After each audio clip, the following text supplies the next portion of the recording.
Hello Ganofinians, this is your Ganofins here and welcome to the first tutorial of WordPress। इस tutorial में आज मैं आपको WordPress के बारे में बताने वाला हूँ। WordPress क्या है? WordPress एक open source content management system है जिसके थ्रू आप एक डायनेमिक वेबसाइट या फिर अपना खुद का एक ब्लॉग बना सकते हैं। वर्डप्रेस जैसे कि यहाँ पे लिखा रहा है, WordPress powers 29% of the internet. इसका मतलब है वर्डप्रेस से काफी सारी वेबसाइट बनी है, जैसे कि काफी सारी बड़ी website Tech Crunch, the New Yorker, BBC America, Bloomberg Professional, the official Star Wars blog, Variety, Sony Music, MTV News और इसी तरह से खूब बड़ी वेबसाइट्स वर्डप्रेस के थ्रू बनी हुई है। तो ये कंटेंट मैनेजमेंट सिस्टम क्या होता है? कंटेंट मैनेजमेंट सिस्टम एक सॉफ्टवेयर है जो सारे डाटा को, जैसे कि टेक्स्ट हुआ, फोटोज हुई, म्यूजिक हुए या फिर और डॉक्यूमेंट हुआ, इस तरह के सभी डाटा को स्टोर करता है और अपनी खुद की वेबसाइट पे अवेलेबल कर सकते हैं ताकि यूजर डाउनलोड कर सकते हैं, देख सकते हैं। तो ये वर्डप्रेस में है ये फीचर, इसीलिए इसको कंटेंट मैनेजमेंट सिस्टम कहा गया है। वर्डप्रेस के थ्रू आप अपनी खुद की वेबसाइट और ब्लॉग बना सकते हैं, उनको अपडेट कर सकते हैं। इसके अंदर काफ़ी सारे फ्री टेम्पलेट्स भी अवेलेबल है, उनको एडिट कर सकते हैं। काफ़ी सारे प्लगइन्स अवेलेबल है, उनके थ्रू अपनी वेबसाइट, डायनेमिक वेबसाइट तैयार कर सकते हैं। मैं भी अपनी एक वेबसाइट तैयार कर रहा हूँ जिसका नाम होगा tutorials with ganofins.com। देखते हैं क्या होता है उसमें। ये वर्डप्रेस 27 मई 2003 को मैट मलनबैग एंड माइक लिटल ने रिलीज किया था और ओपन सोर्स अक्टूबर 2009 में बना। इसमें काफी सारे फीचर्स हैं। एक तो यूजर मैनेजमेंट है। इसका मतलब है आप यूजर का रोल मैनेज कर सकते हैं, उसको एज ए सब्सक्राइबर असाइन कर सकते हैं, ऑथर भी बना सकते हैं, किसी भी यूजर को एडिटर बना सकते हैं, कंट्रीब्यूटर बना सकते हैं या फिर एडमिन बना सकते हैं। फिर दूसरा फीचर है मीडिया मैनेजमेंट का। इस टूल के थ्रू आप मीडिया, जैसे कि फाइल हुई, टेक्स्ट हुआ, डॉक्यूमेंट हुआ, उसको मैनेज कर सकते हैं कि आसानी से अपलोड कर सकते हैं, आसानी से ऑर्गेनाइज कर सकते हैं। इस तरीके से ये है मीडिया मैनेजमेंट का फीचर। तीसरा फीचर है थीम सिस्टम। इसके अंदर बहुत बहुत सारे टन्स ऑफ टेम्पलेट्स अवेलेबल है जो कि बिल्कुल मुफ्त है, free guys, free of cost. इसीलिए वर्डप्रेस बहुत अच्छा प्लेटफॉर्म है अपनी खुद का ब्लॉग और वेबसाइट बनाने के लिए। चौथा फीचर है एक्सटेंड विद प्लगइन्स।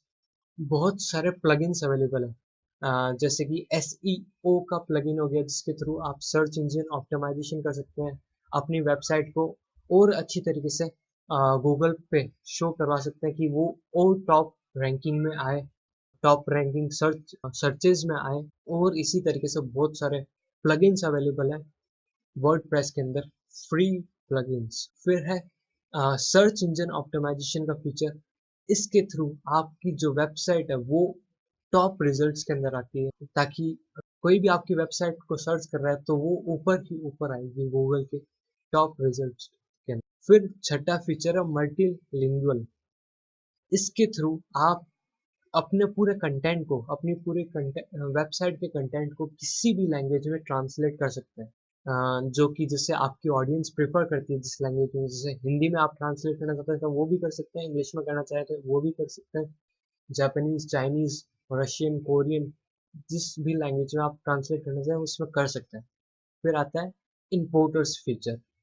इसके थ्रू आप अपना डाटा को इंपोर्ट कर सकते हैं, किसी भी पोस्ट के अंदर फाइल के थ्रू इंपोर्ट कर सकते हैं, पोस्ट के थ्रू इंपोर्ट कर सकते हैं। इसी तरीके से इंपोर्टर्स फीचर, इसके काफी सारे एडवांटेजेस भी हैं क्योंकि ये एक ओपन सोर्स प्लेटफॉर्म है और फ्री में अवेलेबल है।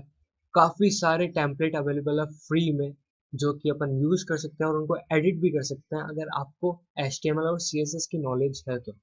इसके अंदर काफी सारे ढेर सारे प्लगइन अवेलेबल है, उनको यूज करके आप काफी ढेरों चीज यूज कर सकते हैं, अपनी वेबसाइट को बना सकते हैं, उन प्लगइन को यूज कर सकते हैं। इसके अंदर आपको YSI एडिटर मिलता है जिसका मतलब what you see is what you get, is a user interface इसमें इस तरह के प्लगइन भी अवेलेबल है जिसके थ्रू आप अपने वेबसाइट को डायरेक्टली ड्रैग एंड ड्रॉप करके बना सकते हैं। इसी के साथ साथ इसमें कुछ ऐसे डिसएडवांटेजेस भी हैं कि जैसे कि अगर आप ज़्यादा काफ़ी सारे प्लगइन्स एक साथ यूज़ कर लेते हैं अपनी वेबसाइट पर, तो वो जो वर्कलोड होगा, जो ओपन होने में आपकी वेबसाइट को जो टाइम लगेगा वो काफ़ी ज़्यादा लगेगा। तो ये एक डिसएडवांटेज है। और आपको पीएचपी का नॉलेज होना चाहिए। अगर आप कोई भी मॉडिफिकेशन कर रहे हैं अपनी वर्डप्रेस की वेबसाइट में, तो पीएचपी का नॉलेज ज़रूरी है। आपको बार बार अपने प्लगइन और टेम्पलेट को अपडेट करना पड़ता है क्योंकि रोज नए नए अपडेट आते रहते हैं प्लगइन और वेबसाइट, सॉरी, टेम्पलेट के। इसलिए आपको अपने प्लगइन और टेम्पलेट को भी अपडेट करते रहना पड़ता है। तो उससे आपके डाटा का लॉस्ट होने का खतरा भी बन जाता है। तो आपके डाटा को बैकअप रखना भी ज़रूरी है। तो इस ये कुछ डिसएडवांटेजेस थे वर्डप्रेस के और कुछ advantages. Well, I hope you got know about the WordPress. If you have any question or query regarding to this thing, then you can ask me in the comment section below. Well, thanks for watching the video and don't forget to subscribe to my channel. Don't forget to hit that red button. Hit that red button, please, guys.